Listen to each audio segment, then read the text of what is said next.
So I have the pleasure now of introducing another member of our faculty, and on top of all that, a wonderful person, Professor Alan Messer. Alan served in the CIA for 32 years, first as an analyst on Soviet defense industries and economics for 17 years, in the Directorate of Science and Technology for 2 years, and then as an operations officer in the clandestine service for 13 years, specializing in the KGB and the GRU. He has a master's degree in international affairs from Johns Hopkins School of Advanced International Studies, and another master's in economics from UCLA. At IWP, he teaches a course entitled A Counterintelligence Challenge, the Enigmas and Benefits of Defectors. Alan.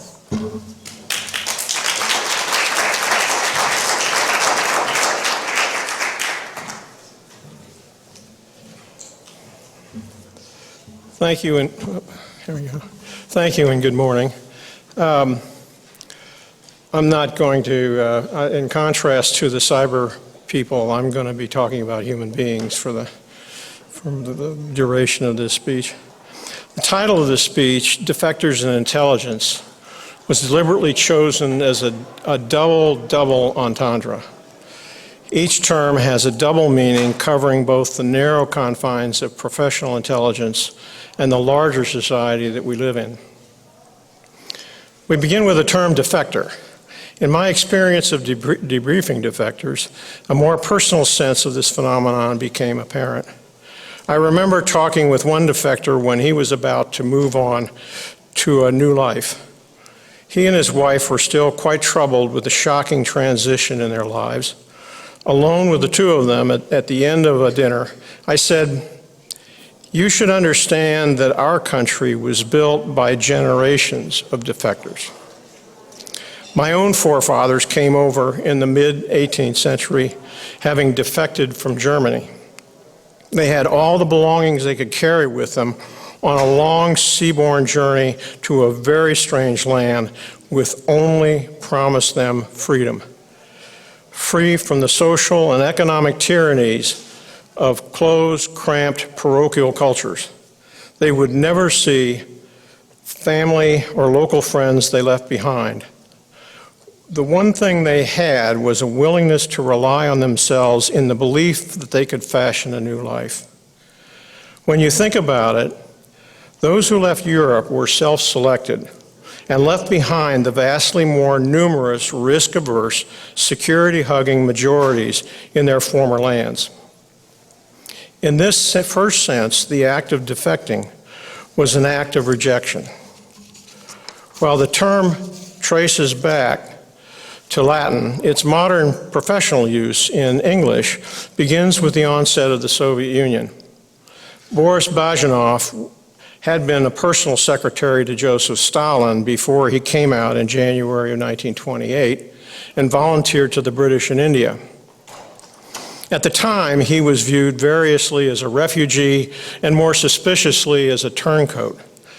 The incompetence with which he was exploited at the time reflected the simple fact that Western nations had no real experience with this phenomenon. Since that time, there have been numerous defectors, many from the intelligence and security communities of their respective countries, but many in the arts, sports, science, politics, and the military. The motives of some of them reflect those of my forefathers in their odyssey to America, but some do not.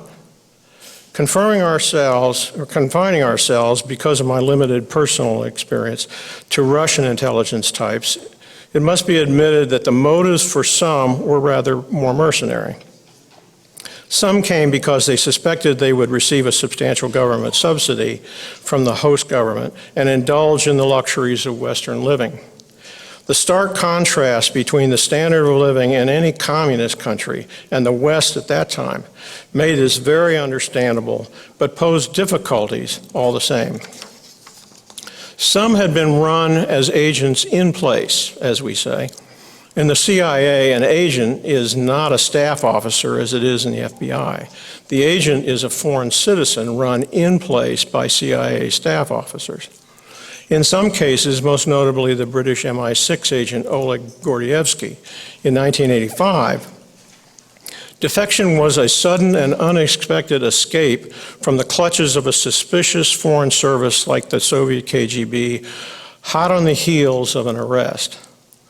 But in some of these cases, the defection had occurred much earlier and in place. In Gordievsky's case, he appears to have tempered his values and outlooks so as to be receptive to British recruitment in about 1973. Most defectors had real difficulties adjusting to a new life in the West. One glaring exception was Nikolai Khoklov, a KGB assassin who defected in 1954. After defection, Khoklov obtained a PhD from Duke University in clinical and experimental psychology and taught psychology at Cal State University, retiring as professor emeritus.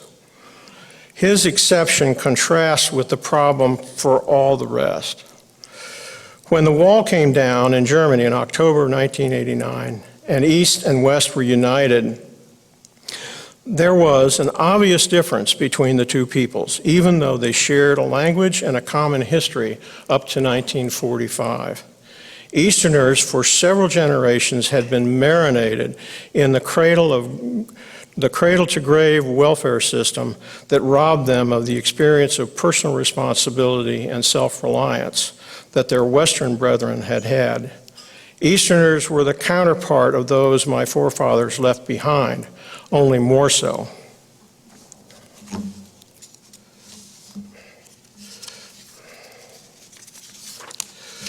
This legacy of dependence and unforeseen consequence of sudden divorce from family, friends, and familiar culture made the resettlement experience difficult and sometimes intractable for some Soviet defectors.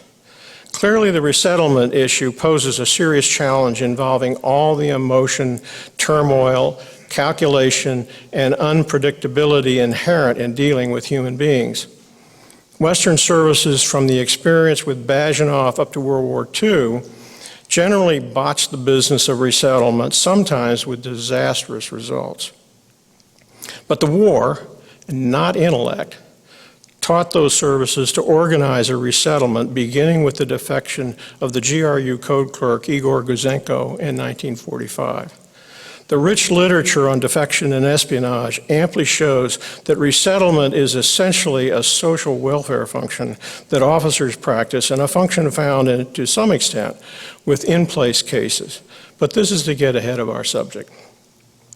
The defection of a Soviet intelligence officer presupposes the context of intelligence. Again, the double entendre. What is intelligent about intelligence? I do not mean to be clever. It is a real question. In this, defectors pose a serious challenge to Western intelligence officers. Here I might focus on the CIA, but the word officer runs the gamut from senior leadership down to the trenches. Focusing for a moment on the narrower question of professional intelligence, the challenge basically is twofold. How to maximize the production of useful intelligence and minimize the unreliability of intelligence. Years ago, the noted author Tom Wolfe observed that it was only when Alexander Solzhenitsyn detonated his hand grenade in 1973 in the form of the Gulag Archipelago that Marxism was finished off in the minds of European intellectuals. Of course, writing in 1996, Wolfe could never imagine the brainless resurgence of Marxism as a religious totem today. But the point is his second observation. Others who were writing about this before Solzhenitsyn, notably Robert Conquest, revealed the same thing, but their work was based largely on testimony of refugees, and refugees were routinely discounted as biased and bitter observers. This skepticism of human sources pervades the intelligence business as well, and for good reason. Gaining useful, reliable, and detailed information from any human being is a difficult business. To maximize the professional take, you have to know both the questions to ask and the ability to anticipate the long-run utility of the answers. I stress long run because the modern professional sin is to focus on current headlines, often at the expense of real knowledge. You may be amazed that a single human memory could recall enough to fill up a lengthy schedule of debriefings, but my experience suggests otherwise. One example I point to in my class is the book written by the KGB defector Pyotr Deryabin, who came out in 1954 and subsequently wrote a book, The Secret World, in 1959. This is Deryabin's memory of his own professional life, his many activities in that life, and the wider organization of which he was a part. It is about 300 pages long, and my experience suggests that it is representative of what a human memory is capable of. It does not feed a transient headline, but nourishes a deep knowledge of an adversarial organization, its capabilities, its professional culture, and its practices. But do we have the patience and insightful skill as debriefers today to tease out such an exhaustive story? I'm not so sure anymore. Along with this runs a deeper problem, ensuring the reliability of what we are being told by a defector. One professional flaw in debriefing is to entertain a defector's speculations and analysis, failing to make a rigorous distinction between fact and analysis.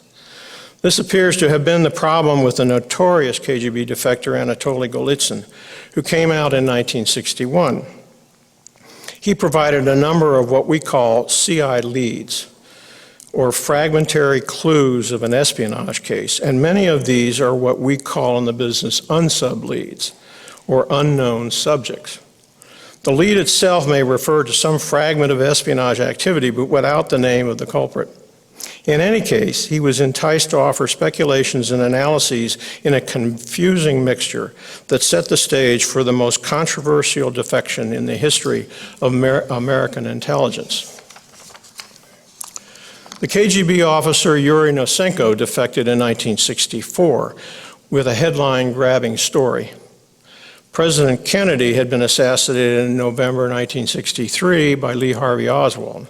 Oswald himself had been a defector to the Soviet Union in October of 1959 and returned with a new Russian wife in June 1962, making no secret of his continuing sympathies for communism.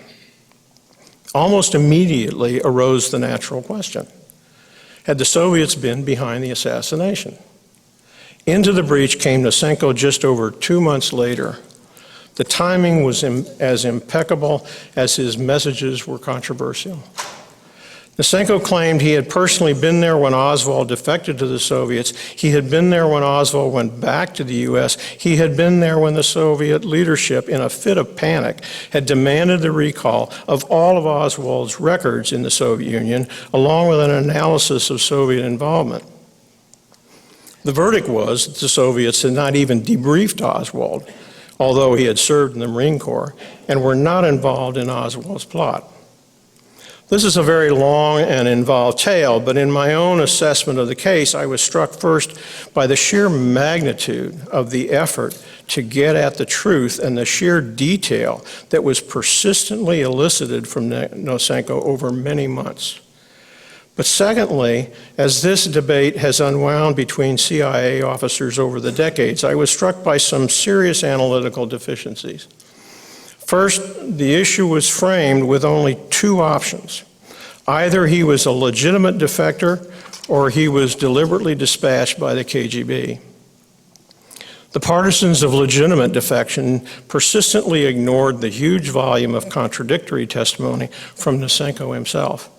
They facilitated their own evasions by completely ignoring the fact that Nosenko had originally volunteered in 1962, and the primary subject of his reporting then concerned a dozen CI leads that often overlapped and sometimes contradicted what Golitsyn had reported. The confusions produced by Golitsyn and his exploitation did not help. In this light, the contrary argument that Nosenko was dispatched by the KGB was understandable. However, this argument could not cope with 4 analytical points raised by the partisans of legitimate defection.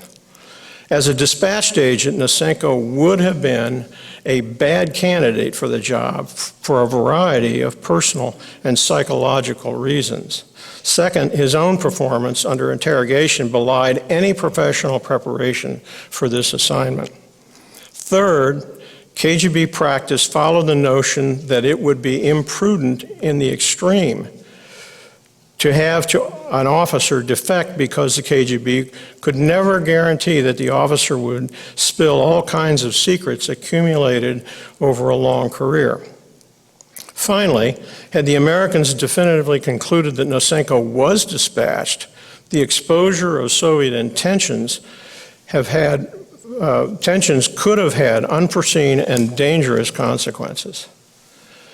A notion that consumes all the evidence and deals with the analytical objections would postulate that Nosenko was dispatched to Geneva to deliver his message in much the same way as he had in 1962, and that also required his return to the Soviet Union.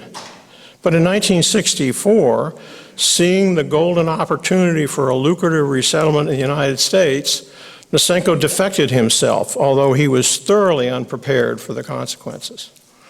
The point of this story is really not about Nosenko, but about his reception. In the beginning, officers in the CIA behaved thoroughly professionally, conducting patient debriefings and conducting skilled, logical analysis afterwards. However, the continuing enigmas opened the door for doubts, and executive politics ultimately intervened to drive the debate. Throughout the case, both professional skills and intellectual dishonesty were often at war, and this is the potential danger in any intelligence operation. The outcome of the war between these two defines the quality of an intelligence apparatus. We rarely get a good optic on the performance of intelligence, and when we get a glimpse, it may often be the tip of a more insidious iceberg beneath. A few more recent clues suggest the war is not going well. The Curveball case is important because it is one of the few revelations of our current professional dereliction. An Iraqi defector codenamed Curveball came out and volunteered to the German BND in 1999. His claim to fame was that he had worked in the Iraqi WMD program, specifically on the development of mobile biological production trailers that could manufacture biowarfare agents. Again, it is a long and detailed story, but several salient features address our themes here tonight. The primary professional deficiencies were exhibited by the German BND. He was debriefed for 21 months, ending in September 2001. He was also debriefed by a 13-man team of analyst experts supervised by an operations officer. All of this suggested a high degree of professionalism. However, Curveball's veracity began to unwind almost from the start. Contrary to its own doctrine, the BND allowed Curveball to evade the BND's own guidelines at the very beginning by failing to provide clear answers regarding his own unexplained eight-month journey from Iraq to Germany and issues about his own mysterious finances. After his first dump of detailed descriptions of the trailers and the development process itself, his explanations began to fall apart under repetitive questioning. The technique was reasonable, but the German gullibility in the face of backtracking and numerous contradictions belied the professional intent. Throughout the case, Curveball was never subjected to a polygraph, and almost all the time, the Germans were not being forthcoming about the contradictions. Meanwhile, American analysts had fallen in love with the reporting itself. They had almost nothing else to go on and were driven to provide any conclusion other than, I don't know. Being a defector, Curveball should have been much more vulnerable to skeptical interrogation, as was Nosenko, but the American analysts can be forgiven a bit because Curveball was in the hands of a foreign liaison service. In the end, nothing could save the German service or even the American services from professional dereliction. Curveball was just the precursor of a more widespread and institutionalized intelligence scandal known as the Iraq Survey Group, or ISG. This was formed in the immediate aftermath of the onset of the Iraq War in the spring of 2003 in an effort to determine the nature and extent of the Iraq program for weapons of mass destruction. The pervasive post-war cliche that WMD never existed served as camouflage for the utter incompetence of the ISG. When the pervasive and often deliberate looting left American intelligence with a dearth of tangible evidence on the ground, it was left to human sources to probe the issue. These were not strictly speaking defectors, but rather prisoners of war. In this first large post-9/11 exercise in collaboration and sharing, the intelligence community exhibited a breathtaking degree of incompetence. Prisoners were held in common detention camps where they were free to compare stories about their debriefings and tailor their testimony to avoid conflicts. As with Curveball, the great mass of debriefers were reportedly experts in their field, but flown in for 2 to 3 week tours, interviewing multiple sources at a time. There was no continuity and clearly no effort made at asset validation. The most prominent non-expert was an Arabic-speaking FBI agent charged with being the sole debriefer of Saddam Hussein himself. While the ISG report brags about the importance of these extended debriefings, a careful scrutiny of the ISG report itself would reveal that nothing Saddam may have said about specific WMD programs was ever used as evidence in its report. Saddam's contribution was zero. Anyone with real professional experience at debriefing would readily recognize all the deficiencies in the program as documented by the annex of the ISG's report itself. In any case, Curveball and the ISG affair were paragons of intellectual achievement compared to a more recent case. Over the course of 3 years from 2016 through 2018, we were subjected to the spectacle of the Steele dossier memo and the intelligence community assessment of January 2017. Neither one of these refers to a defector, but they reveal too much about the degenerating mentality of an American intelligence establishment that is only waiting for another curveball to screw up. The infamous Steele dossier tortured American politics and dominated the headline Russian collusion issue for several years. More importantly, it reflected professional incompetence at best or corruption at worst. Christopher Steele had been an MI6 officer and was engaged in private political intelligence when he came in contact with the FBI in July of 2016. Now, the entire Russian collusion affair is exceedingly complex and can feed conclusions in many different directions, but several features bear on the question of how intelligent is intelligence. The very first report in the dossier focused on 2 sources of information. The first one, called Source A, was said to be a senior figure in the Russian Foreign Ministry. This source claimed that the Russians had been feeding valuable intelligence for several years to Trump on Trump's opponents. The second source, called Source B, was a former senior Russian intelligence officer still active inside the Kremlin. He reported that Directorate K of the Russian FSB had been compiling a dossier of compromising material called kompromat in KGB jargon on Hillary Clinton for many years. This comprised mainly eavesdropping conversations, some from bug comments she had made on her previous trips to Russia, and focused on things she had said which contradicted her current positions on various themes. How much of the controversy over the dossier pivoted on whether various statements in it could be corroborated was the essential thrust of people's examinations. In the words of Deputy Chief of the FBI Counterintelligence Division, the FBI had sought to prove or disprove every single assertion in the dossier. But in fact, some of the evidence was staring them and everyone else right in the face.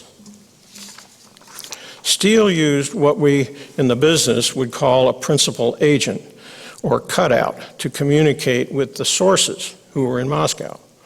This man, later identified as Igor Donchenko, was apparently still a Russian citizen, though he had lived in the United States since at least 2003, attending school and developing himself as a think tank type of political analyst, traveling back to Russia on several occasions. Donchenko claimed to have a wide circle of relationships that provided him with the intelligence he provided to Steele, who was the employer at the time. Now think about what Steele was reporting. An active senior Russian foreign ministry official living in Moscow is revealing what the Russians would consider state secrets to someone who is simply a friend and who occasionally traveled back to Russia from his residence in the United States. Then there is source B, a former senior intelligence officer who was still employed in the Kremlin itself, who also provides state secrets regarding the sources and methods used to fill a dossier of compromise on a then U.S. presidential candidate. And neither one of them had been recruited and were not paid. Does this even pass the smell test? The deputy chief of the FBI Counterintelligence Division subsequently told the Justice Department Inspector General that the FBI, quote, understood that the information in the dossier could be inaccurate. Could? The FBI also understood that the information, quote, could be embellished or exaggerated. Again, could? Did the FBI ever draw a real conclusion? After having dealt with Steele for over 3 months, the FBI determined in early October 2016 that Donchenko was the cutout, but waited for almost 4 months before interviewing him directly, beginning on the 24th of January 2017. Testifying to the Senate Select Committee on Intelligence in August 2020, the FBI failed to note that Donchenko had contradicted himself on the question whether he had contacts with anyone associated with Russian security. When he was asked about using other friendships as sources of information, Donchenko, quote, balked, meandered in the conversation, and did not really answer the question, unquote. The FBI interviewer did not press either issue and admitted that he deliberately did not press the second one. Just what professional standards was this deputy chief following in running an intelligence source in which his own counterintelligence division could admit that it, quote, understood that some parts could be true and other parts false, unquote. And yet the FBI director briefed the president and the vice president on this dossier on the 5th of January and President-elect Trump the following day. These briefings transpired about 2.5 weeks before the interviews of Donchenko. The vulnerability of the American intelligence community was clearly on display at this point. The deputy chief of the FBI Counterintelligence Division had also said to the Justice IG that the FBI, quote, understood that the information could have been provided by the Russians as part of a disinformation campaign. Could? Here is an issue that is utterly absent from any official records. On the very same day that President-elect Trump was briefed by the FBI director on the Steele dossier, the intelligence community issued an assessment that Russian President Putin had ordered up a political influence campaign in 2016 to denigrate presidential candidate Hillary Clinton and support Trump. Curiously missing from the unclassified version released to the public was a footnote acknowledging that the IC had access to the full Steele dossier, but because of limited corroboration, chose not to use it in its own analytical conclusions. Had it done so and entertained the notion that it was Russian disinformation, its conclusion would have been drastically different. What makes this conclusion so alarming is the terrible vulnerability of the intelligence community. The sheer gullibility of the IC was notable throughout the case, as was its utter lack of standards for vetting assets who could be judged to speak both true and false. Is this what we're paying for? In what way does this differ from the conduct of the average journalist? Apart from this, Steele's own operational posture offered dramatic opportunities for disinformation. Whether Nosenko himself was an FSB agent or not, the Russians were in a perfect position to lay on him tailored messages, called chema in the KGB jargon. In the first place, the information was coming to Steele both second and third hand, so interrogation of subsources was impossible and should remind us of precisely this vulnerability in the Curveball case. Secondly, Nosenko admitted to the FBI in his own interview that, quote, attempts at getting corroboration on these subjects made him uncomfortable. He was nervous about the Russians finding out about it. Clearly, Nosenko was admitting that he and his subsources were violating state secrecy.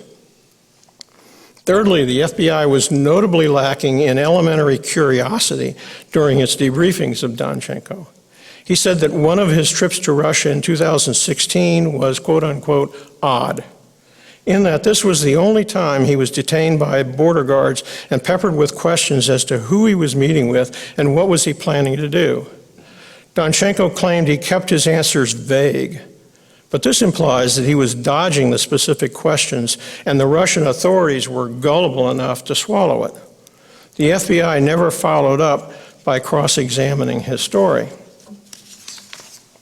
Likewise, in speaking about a subsequent trip to Russia in 2016, Nosenko claimed he was, quote unquote, alarmed because of, quote, how perfectly it all went, unquote.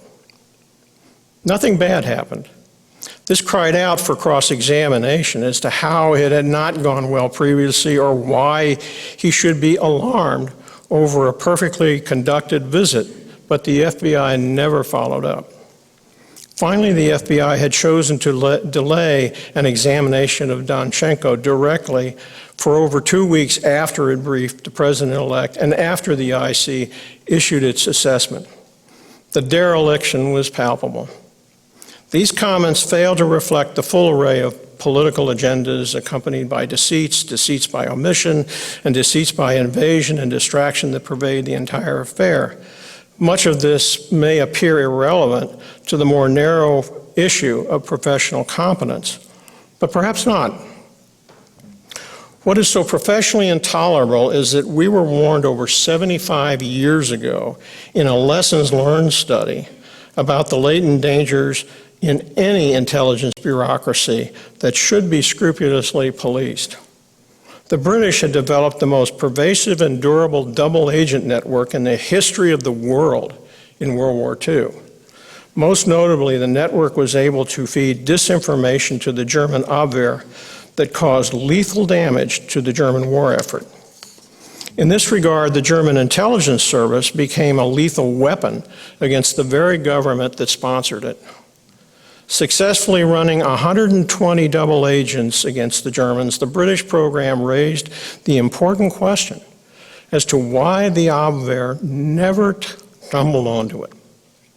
The author of the study, John Masterman, met this question head on, noting that the German service was known to be quite capable at running agent operations, had a good grasp of tradecraft and agent psychology. But in one respect, and in one respect only, the British enjoyed the prevailing advantage. This was the honesty of every officer in the British program from top to bottom. In contrast, Abwehr officers were corrupted by the prospects for promotion and cushy assignments and turned a blind eye to even the most egregious clues that something was wrong. If the Abwehr as an institution reminds us of flagrant practices of the American intelligence community, it should. But even the episodic iceberg tips should give rise to a suspicion that something deeper is going on in this country. As a drill sergeant in basic training reminded us, those of us who were in basic training, who would be very critical of the Army in the Vietnam era, The Army was a reflection of the society from which it drew its recruits. Likewise, the staff of intelligence organizations reflects the society, and particularly the educated society, from which it draws its ranks. What is so disturbing today is that the feedstock for staff in the intelligence business increasingly resembles the ones left behind by my forefathers. We are Eurofying America in its values at the same time that we are mortifying our intellect from a largely dysfunctional education establishment. You can rest complacent in the technological achievements of our economy and the intelligence establishment, but those achievements have left our understanding of human nature and its history in the dust. In my own course at IWP on the subject of defectors, I seek to minimize the reading load in favor of an exhaustive Socratic method in class. I do not lecture, but rather challenge students to think about what they have read throughout a 3-hour cross-examination. Students have noted to me repeatedly that it was the first time in their student career they had been taught to think. Along the way, I emphasized the moral content of professional behavior and the importance of historical memory. I have often noted that a prominent characteristic of all the best intelligence officers I have ever known was a passion for seeking the closest approximation to the truth. That is, for the best. And then there is the rest. Without a moral content, even the best education only conveys a technique and not a true passion for truth. Is intelligence intelligent? I must confess that I am very pessimistic about both our society as a feedstock and the intelligence establishment itself. In this regard, IWP stands somewhat apart from the dismal run of pseudo-liberal education in the United States, but I fear it is only the proverbial Dutch lad with his finger in the dike.